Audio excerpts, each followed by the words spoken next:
Ini kabinet dungu semua tuh. Yes. Anak-anak di Indonesia tidak tahu seberapa bodohnya mereka.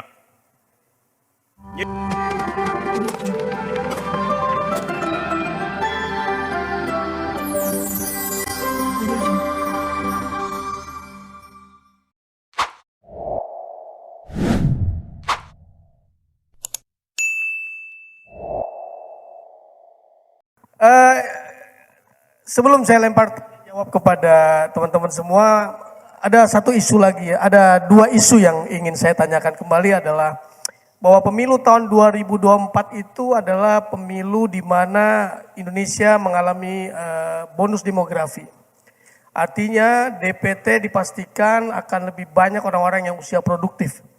Anak-anak muda akan banyak menjadi pemilih. Artinya tahun 2024 sebenarnya haruslah menjadi pemilu yang sangat bisa diharapkan menjadi pemilu yang benar-benar pesta di mana kita memilih pemimpin yang benar. Kenapa? Karena anak muda itu tidak akan mudah terintimidasi oleh intimidasi pemikiran seperti misalkan hoax dan black campaign. Yang kedua, anak muda itu tidak mudah terintimidasi secara ekonomi, artinya tidak mudah dengan money politik. Artinya anak-anak muda ini pasti mau ambil uangnya tapi tidak mau pilih orangnya. Yang ketiga, anak muda pasti juga bisa membedakan mana janji-janji manis yang palsu dan mana janji-janji manis yang bisa diharapkan. Ya, jadi sebenarnya pemilu 2024 dengan bonus demografi, anak-anak muda punya kekuasaan lebih untuk bisa memperbaiki negara ini. Kalau Anda bisa berpikir jernih, berakal sehat ketika melakukan pemilihan. Bagaimana menurut Profesor? Oke, coba kita lihat isu yang terus diedarkan oleh kekuasaan, bonus demografi itu. Sebenarnya istilah yang salah, nggak ada di dalam kosakata akademis istilah bonus demografi. Yang ada adalah demographic dividend. Jadi keuntungan yang dimiliki oleh generasi baru dalam bentuk pengetahuan surplus dibandingkan dengan modal yang sama di Malaysia, Singapura, Filipina. Jadi secara konseptual Presiden Jokowi nggak ngerti apa itu bonus demografi. Anda akan jadi bonus demografi karena Anda akan tumbuh ekonomi baik segala macam startup. Oke, Anda semua sebut aja dari sekarang akan berlipat ganda pengetahuan dan kemampuan ekonomi Anda. Berlipat 2 kali itu. Maka Anda jadi bonus demografi. Itu baru benar kalau dibandingkan Malaysia stagnan, kalau Vietnam stagnan. Kan kacau konsepnya kan. Kalau bonusnya anak-anak Malaysia, anak Vietnam lebih tinggi, ya kita nggak ada apa-apanya bonus demografi itu. IQ Anda akan bertambah 20%, oh iya tapi Vietnam bertambah 40%, nggak ada gunanya bonus kita. Begitu cara berpikir itu dihitung sebagai dividen. Ini kabinet dungu semua tuh. Yes, istilah standar dia nggak mengerti. 5 tahun lagi pendapatan saya, dompet saya akan 3 kali lebih tebal dari yang saya punya sekarang. Maka saya akan punya bonus. Oh iya, kalau guru gembul 5 kali lipat, nggak ada gunanya 3 kali lipat saya. Itu namanya perbandingan. Jadi bonus demografi bukan potensi kita sendiri, tapi potensi kita dibandingkan dengan potensi tetangga-tetangga kita. Begitu cara ngitungnya. Nangkap ya? Tuh. Jadi jangan iya aja kalau Jokowi ngomong tuh. Ya saya mau terangkan hal yang benar itu. Oke, 1. Sekarang coba kita hitung. Assuming bahwa ada bonus demografi. Dari mana bonus demografi itu datang? Sumber bonus demografi ada nutrisi yang kita investasikan ke dalam otak anak muda hari ini. Nutrisi. Karena otak perlu tumbuh untuk dapat bonus pikiran itu. Sekarang saya terangkan datanya itu. Per hari ini, stunting Indonesia prevalensinya adalah 25%. Apa artinya? Artinya 1 dari 4 bayi yang lahir hari ini kekurangan gizi. Itu artinya tuh prevalensi 24-25%. Jadi bayi yang hari ini lahir dengan kekurangan gizi 10 tahun ke depan menuju 2045 otaknya tidak akan berkembang, bahkan defisit 25% otaknya tuh. Begitu hitungannya. Kalau nggak dapat protein, nggak dapat susu, otak manusia, otak bayi itu nggak bisa tumbuh. Kapasitas otaknya untuk mengolah informasi, bitkom itu nggak bisa dapat. Masalah nggak itu? Nggak ada masalah. Kalau Malaysia juga mengalami hal yang sama. Kalau Singapura mengalami hal yang sama. Kalau Vietnam mengalami hal yang sama. Masalahnya mereka nggak mengalami hal yang sama. Artinya kita akan tertinggal dari kapasitas berpikir. Gampang. Kenapa nutrisi itu tidak tiba di rahim ibu-ibu? Karena susu, kedelai, kacang hijau, dana untuk membeli susu yang ada sumber protein, berubah menjadi dana untuk beli Pertamax Super dari seorang bupati yang doyan pakai motor gede. Trade off-nya begitu. Saya bilang motor gede, bukan motor gembul.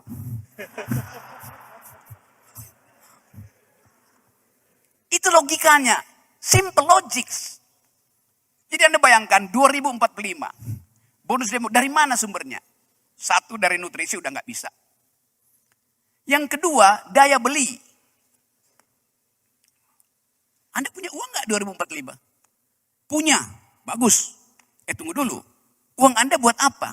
Buat belanja. Begitu Anda mulai belanja, Anda ditagih oleh Cina, ditagih oleh Singapura, ditagih oleh Jepang. Bayar dulu utang Anda sebelum belanja. Karena setiap anak yang lahir hari ini sudah dibebani utang 40-50 juta rupiah per kepala bayi itu. Anda bayangkan. Jadi ngapain ada kawin?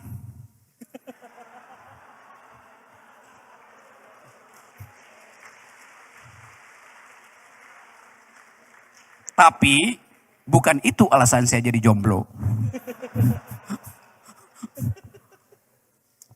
Bayi Anda akan minta dikembalikan pada rahimmu. Begitu dia lahir, dia tahu dia adalah satu dari bayi yang mungkin mengalami kekurangan nutrisi. Alias stunting. Dia tahu bahwa dia pasti adalah satu dari bayi yang harus menanggung 50 juta utang NKRI harga mati yang dibuat oleh Jokowi. Emang Jokowi yang bikin. Coba kita lihat lebih dalam lagi. Kenapa sumber pendapatan kita tidak kembali pada kita? Oh, dari Orde Baru juga, memang dari Orde Baru juga begitu.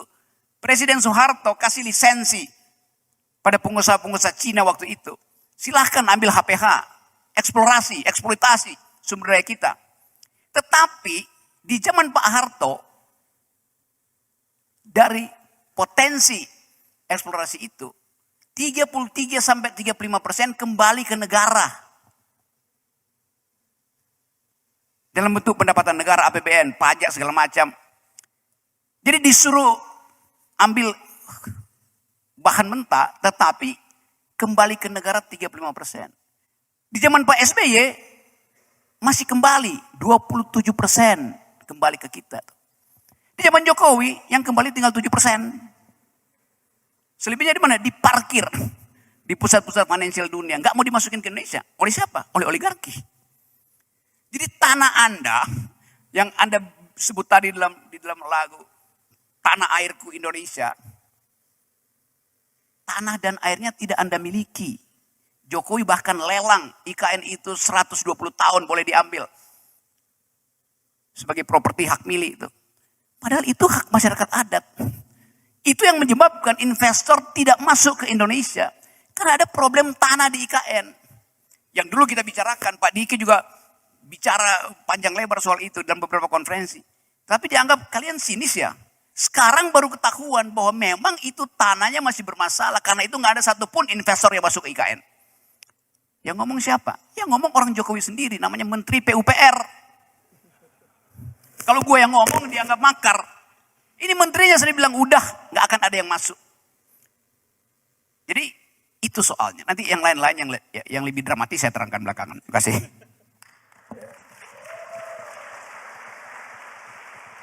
Ya, saya setuju soal bonus demografi itu yang mungkin bukan menjadi bonus tapi bisa menjadi disaster. Tapi secara kuantitatif, Prof, secara kuantitatif anak muda, pemuda akan lebih banyak sebagai DPT. Itu tentunya akan bisa menguntungkan hasil pemilu besok karena mereka akan berpikir lebih jernih. Is it possible or not? Is it possible or not? Kalau jumlah kuantitatif lebih banyak, berarti 2024 masih banyak bisa kita harapkan hasil pemilu akan mendapatkan hasil yang lebih baik karena berdasarkan jumlah kuantitatif pemilih pemuda akan lebih banyak. Oke, saya kasih datanya lagi. Riset terakhir. Swing voters Indonesia itu naik ke arah 27%. Dan itu millennials. 27%. Anda di sini kalau saya survei mungkin 30% masih swing voters kan, nggak tahu memilih siapa. Apalagi saya terangkan masalahnya. Karena nggak ada keterangan pada publik. Kita diminta sekedar memilih seperti memilih kucing dalam karung. Padahal kita nggak milih kucing dalam karung, kita milih kucing dalam karung bolong, udah ketahuan kucingnya. Karungnya udah bolong. Jadi itu yang akan terjadi. Swing votersnya naik 27%. Apa tuh swing voters? Swing voters adalah ateis dalam politik. Dia belum menentukan agamanya. Dia belum menentukan Tuhannya. Nama gitu. Lihat golput. Ateis artinya orang yang tidak memastikan dirinya masuk surga atau nggak masuk surga tuh. Bukan dia nggak percaya surga, dia nggak tahu masuk surga.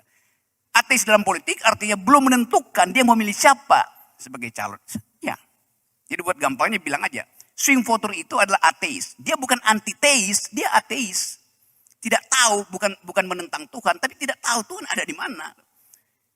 Calon-calon presiden kita ada di mana tuh. Itu intinya tuh. Jadi kita akan lihat misalnya siapa yang memimpin swing voters ini. Guru Gembul pasti ada di situ. Pak Diki pasti ada di situ. Saya apalagi. Karena milenial menunggu keterangan akademis. Mau kemana arah bangsa ini? Diam-diam mereka punya kelompok. Kalau saya bicara dengan millennials di Amerika, Eropa segala macam. Semuanya nggak ingin pulang ke Indonesia. Kemarin saya sama Pak Diki, muter-muter Eropa tuh ketemu dengan anak-anak yang lagi belajar di situ. Semuanya bilang, kita dapat beasiswa LPDP. Dia bilang, kita bayar denda, tapi kita nggak mau pulang ke Indonesia. Nggak ada kepastian. Di Tokyo begitu, di Amerika begitu coba. Jadi yang ada di luar nggak mau balik ke Indonesia. Yang dari Indonesia ingin keluar karena keadaan ekonomi politik yang buruk semacam ini. Jadi sekali lagi itu keterangannya tuh. Ini saya terangkan itu supaya Anda punya semacam cara komprehensif untuk masuk dalam tadi kata Guru Gembul binary opposition tuh, either I or there. Milih ini atau itu, dua-duanya jebakan itu. Nah supaya nggak terjebak, kita bongkar dulu kasusnya hari ini. Jadi pelan-pelan kita riset, kita ucapkan dengan kemampuan berpikir yang bagus supaya kita bisa terangkan ini pada publik di luar tuh. Jangan minta partai politik untuk terangkan, mereka pasti bohong.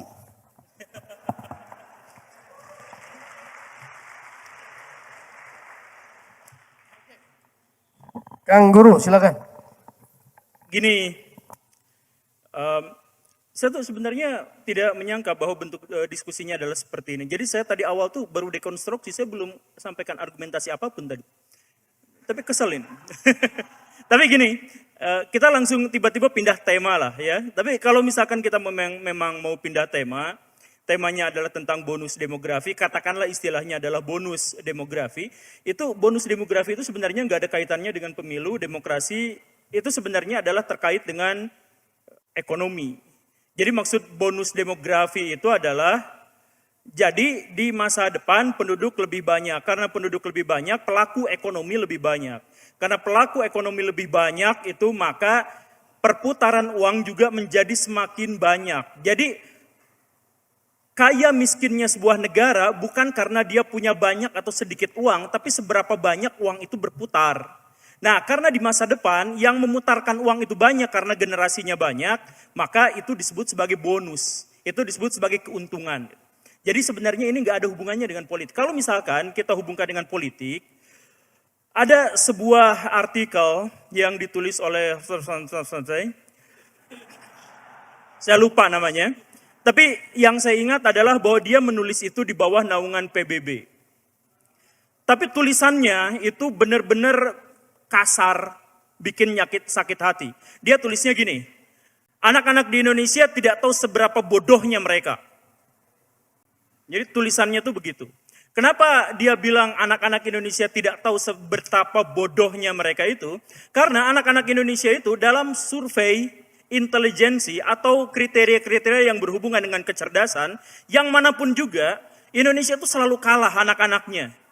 Jadi misalkan dia mencantumkan dalam artikelnya itu, yang berbahasa Inggris, dia bilang gini, anak-anak SMA di Indonesia, yang lulus SMA di Indonesia, itu hanya 15% yang mampu menemukan kalimat inti dari sebuah paragraf. Kalimat inti dari sebuah paragraf hanya 15% yang tahu. Nah, dampaknya apa? Kemampuan mereka dalam berkomunikasi, kemampuan mereka dalam menyerap informasi, kemampuan mereka dalam mendemonstrasikan pemahaman melalui bahasa, itu cuma 15% yang sehat. Ini level terendah di dunia. 15% saja yang mampu menemukan kalimat inti dari sebuah paragraf. Jadi, kalau orang Indonesia dikasih hoax, kalau orang Indonesia dikasih penafsiran yang salah, kalau orang Indonesia dikasih data yang salah, maka generasi mudanya hanya 15% yang mampu memverifikasinya dan menemukan titik kesalahannya sehingga mereka mengambil kesimpulan yang benar. Sisanya salah. Kemudian si penulis itu juga menentukan kriteria bahwa betapa bodohnya masyarakat Indonesia ketahuan dari mereka tidak mampu untuk membaca data statistik. Begitu. Dan ada beberapa, ada banyak kriteria yang dia sebutkan di situ. Tapi intinya kalau misalkan kita kaitkan dengan pemilu itu kemudian bahwa anak-anak muda kita akan siap dengan demokrasi, dengan pemilu tahun 2024, karena mereka tidak terpapar hoax, karena mereka lebih analitis dan sebagainya. Data-data akademis terkait dengan kadar intelektual anak-anak muda di Indonesia justru menunjukkan hal yang sebaliknya. Jadi saya nggak tahu apakah di sini itu termasuk yang 15% atau yang 85%. Tapi ada kunci kecil dari seorang dosen. Katanya, kalau mau tahu apakah Baraya di sini termasuk 15 atau 85%, itu cek. Kalau di kelas disuruh presentasi sama dosen, dia masih baca full text. Artinya orang-orang itu adalah orang-orang yang nanti ketika milih dalam pemilu akan memilih orang yang salah atau memilih dengan cara yang salah. Karena kadar intelektualitas mereka itu tidak akan sanggup, ini dalam pikiran mereka ya, tidak akan sanggup untuk berbicara di ranah yang berhubungan dengan masa depan sebuah bangsa. Pesimis sekali ya pikiran-pikiran orang itu, tapi saya ikut pesimis.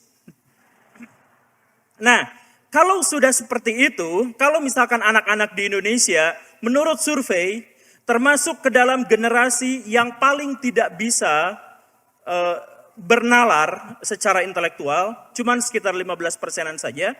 Lalu bagaimana nasib pemilu di Indonesia di masa depan? Misalkan katakanlah 2024. Kalau misalkan ada debat publik presiden itu pasti lebih membosankan daripada debat para pengamat. Kalau Rocky Gerung misalkan debat di Indonesian Liars Club gitu ya, atau yang semacam itu kita bisa nongkrong berjam-jam. Tapi kalau nonton debat presiden, siapa yang bisa tahan sampai akhir? Karena, ya saya nggak bisa ngejelekin orang sih, tapi ya kita sama-sama bisa melihatlah bahwa kemampuan kita dalam berbicara, dalam beretorika yang paling penting dalam menyampaikan pesan, sehingga tidak ada kesalahpahaman atau kita bisa mengeliminir kesalahan, itu sebenarnya sangat-sangat sedikit. Kalau sudah seperti itu, maka oligarki di Indonesia itu akan bertahan lebih lama, melampaui 2024, walaupun pemilihnya kebanyakan adalah anak-anak muda. Rumusan dalam oligarki itu adalah gini, ini kalau dalam negara oligarki ya, kalau Indonesia enggak, kalau gitu ya, kalau oligarki gitu ya. Kalau ada pemimpin, mau itu presiden, mau itu wali kota, dia bertahan 2 periode atau diminta lebih dari itu, maka dia pasti sedang bekerja sama atau menjadi bawahan oligark. Kalau ada gitu ya, pemimpin yang bisa lebih dari 2 periode atau lebih. Pasti di bawah bayangan oligark. Karena apa? Karena pemimpin-pemimpin di dunia oligark itu pilihannya cuma dua. Dia yang sangat berkuasa dan memiliki akses terhadap ekonomi tanpa batas, atau dia disponsori oleh orang-orang yang memiliki akses ekonomi tanpa batas. Kalau dia memiliki akses ekonomi tanpa batas, maka dia akan menjadi rezim. Dia akan menjadi pemimpin yang otoriter. Bahkan ketika dia tidak otoriter di depan media itu, dia mengontrol medianya sehingga dia seakan-akan tidak otoriter. Kalaupun dia ternyata tidak memiliki akses ekonomi yang seluas-luasnya, berarti dia disponsori oleh orang-orang di belakang yang memiliki akses ekonomi yang sangat kuat. Nah, kalau seperti itu artinya kekuasaannya tuh bohong. Jadi yang nanti dipilih jadi presiden, itu bukan penguasa yang sesungguhnya, itu bohongan. Itu topeng dari orang-orang besar yang menyuplai dana untuknya. Dari orang-orang yang megang kopernya. Jadi makanya dia bisa aja sampai disebut petugas. Bisa aja disebut, iya petugas apa gitu kan. Dia bisa aja disebut sebagai petugas. Bisa aja disebut sebagai apa? Karena sebenarnya dia memang tidak memiliki otoritas penuh. Atau dia sebenarnya bukan eksekutif yang sesungguhnya. Eksekutif itu adalah orang yang melobi di belakang, ya bahkan media-media tidak bisa meliputnya. Nah, kalau sistem oligark kondisinya seperti itu, bukan berarti di Indonesia, tapi kalau seandainya seperti itu, kemudian pemilih-pemilih di tahun 2024 tidak memiliki akses pengetahuan terhadap fenomena oligark itu, maka oligarki akan tetap bertahan selamanya. Dan karena oligarki akan bertahan selamanya, maka demokrasi kita itu, termasuk pesta demokrasinya itu adalah pesta yang palsu, yang menghabiskan anggaran sangat besar hanya untuk menyelenggarakan drama terbesar sedunia. Pemilu itu, oh jangan dulu tepuk tangan. Saya nggak suka dipotong. Ya, takut mati ini. Tapi saya jadi lupa lagi tuh. Saya baru sampai mana tadi? Oh iya. Nah, pemilu itu yang kita lihat sekarang harus selalu ditekankan bahwa kita tidak pernah memilih calon yang kita inginkan. Yang terjadi adalah orang-orang dengan ekonomi tanpa batas itu merekayasa agar kita memilih mereka. Atau memilih calon-calon mereka. Saat kita misalkan dihadapkan pada pilihan, apakah Ganjar, apakah Prabowo, apakah Anies? Siapakah di antara kita yang benar-benar tahu mereka tanpa tendensi dari media? Siapakah orang-orang di antara kita yang benar-benar kenal mereka tanpa intrik-intrik dari partai politik dan dari lawan politiknya? Tidak ada. Jadi sebenarnya yang terjadi itu adalah partai politik dengan seluruh sumber daya yang mereka miliki, merekayasa otak kita, mendorong kita agar memilih calon yang mereka inginkan. Bukan kita yang memilih mereka. Makanya nanti ini ada kaitannya dengan threshold yang ada di Indonesia kan. Jadi sebenarnya kalau misalkan PDIP ngomong, target 20% suara di Jawa Barat misalkan. Artinya mereka menganggap bahwa suara itu adalah alat legitimasi kekuasaan mereka, bukan berarti itu mereka mewakili rakyat, bukan. Yang memilih ini sekarang, yang di sini itu adalah target untuk melegitimasi kekuasaan mereka. Saya layak berkuasa karena saya dipilih oleh orang-orang ini sekian persen. Makanya sejak awal mereka mengatakan target sekian persen, target sekian persen dan sebagainya. Jadi pemilih-pemilih dalam pemilu bukan orang-orang yang telah mewakilkan kewenangannya dan kekuasaannya. Tapi orang-orang yang bisa dimanfaatkan agar pemimpin-pemimpin itu bisa berkuasa di balik tokoh-tokoh yang dipilihnya. Itulah hakikat dari demokrasi yang sesungguhnya. Tapi sekali lagi ya, satu pengen ini tuh dekonstruksi gitu. Jadi pengen kita debat sampai habis-habisan kalau bisa, tapi nggak bisa.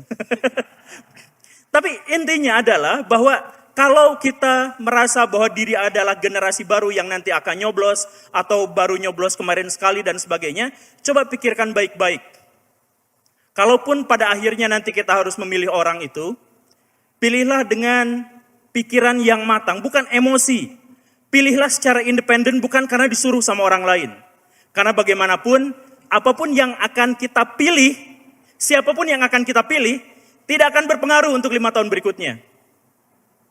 Yang berpengaruh itu adalah yang memilih hari ini, yang akan menggenggam masa depan, bagaimana cara dia memilih.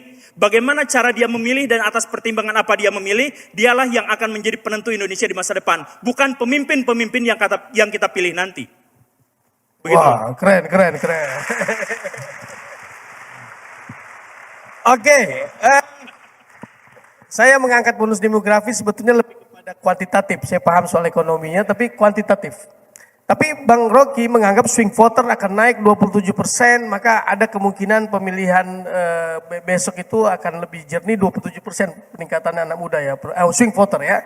Tapi sementara the Fed brother teacher, guru gembul itu bahasa Inggrisnya the Fed brother teacher ya.